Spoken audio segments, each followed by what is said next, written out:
If you spend some time on Freezerburns, then you might stave off the stomach churns. Greg's the frozen food master, he's best bud to your taste buds.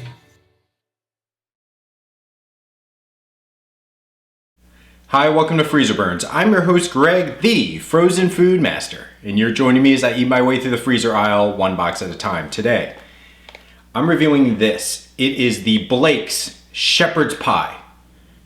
This looks amazing, guys. It's a little small.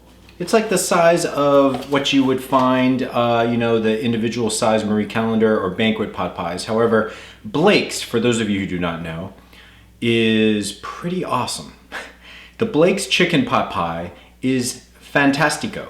And this one looks pretty good. It looks like stick to your ribs, down home goodness, comfort food. Nice when you're snowed in, nice when you're at grandma's house. This is shepherd's pie. Now, what does Blake consider a shepherd's pie? Because shepherd's pie could be a lot of different things. I think traditionally it's like lamb even. This is all natural corn and home style mashed potatoes and beef raised without antibiotics.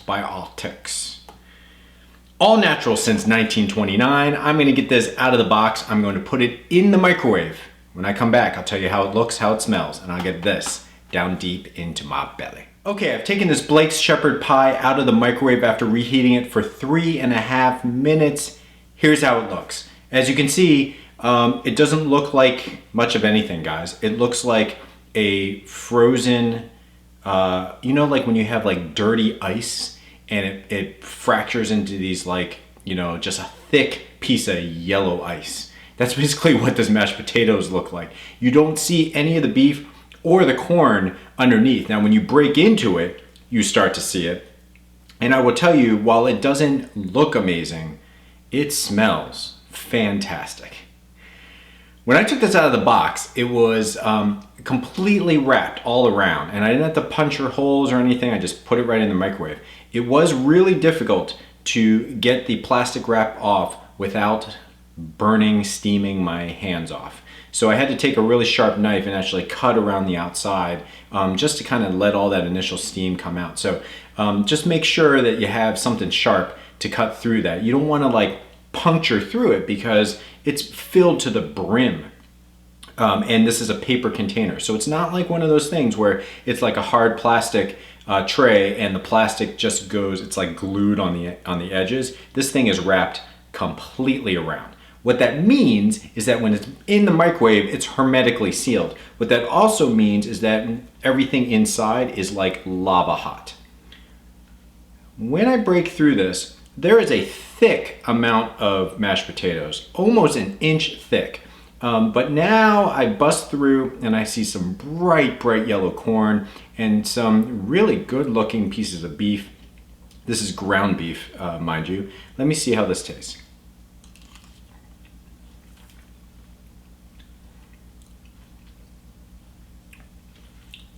That's not bad. That is not bad.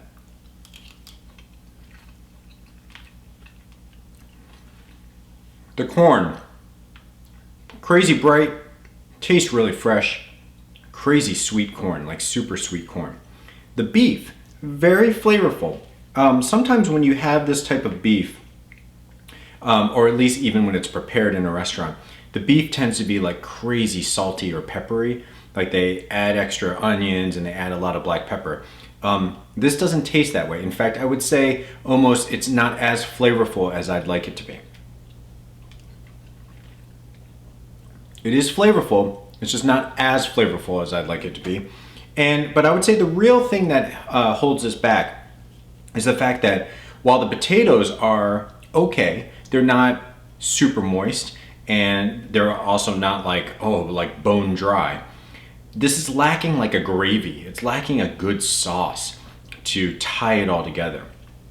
This mashed potatoes look like when you make, when you make fresh mashed potatoes and then you have leftovers and you stick it in the microwave and then or in the refrigerator, and then the next day when you take it out, it's like it's not as creamy. Well, obviously this has been frozen. That's what it looks like, and that's the texture of it, and it's a little dry. So the fact that I busted through that little glacier of mashed potatoes and got to the filling underneath, but there wasn't enough moisture, there wasn't enough sauce or gravy to actually tie it all together. And the fact that the beef is not as flavorful as I'd like it to be, it's just not as good as I had hoped it would be. This is the Blake's Shepherd's Pie, all natural. It's an okay meal, it's an okay size. Let's see how many grams. 227 grams in this shepherd pie, but it just doesn't deliver, guys. A little too dry, a little less flavorful. I give this a 3 out of 5-star rating. The only reason why I got a 3 is this is pretty good ingredients, and I feel like I'm not putting horrible things into my body. 3 out of 5-star rating. Question of the day. I talked about shepherd's pie and that there are many different ways. I've had it with carrots, I've had it with peas, I've had it with lamb, I've had it with beef. What is your way? What is the way that you've grew up with? Maybe, especially if you're European, especially if you're like Irish. I'm pretty sure there's a good Irish shepherd's pie. Maybe it's Scottish. I apologize, guys. All of you guys in Europe, I'm just a dumb American. I don't know the difference. I mean, I know the difference, but I don't, you know what I mean. Whatever. One of you guys are shepherds. That's totally wrong. I don't know. But anyway, my point is, what is your favorite type of shepherd's pie? It's probably not this, guys, from Blake's, but Blake's normally makes some good stuff. I'm a little disappointed by that. Leave that in the comment section. As always, I'm your host, Greg, the Frozen Food Master. This has been another review of Freezerburns. Thanks for watching. I'll see you next time.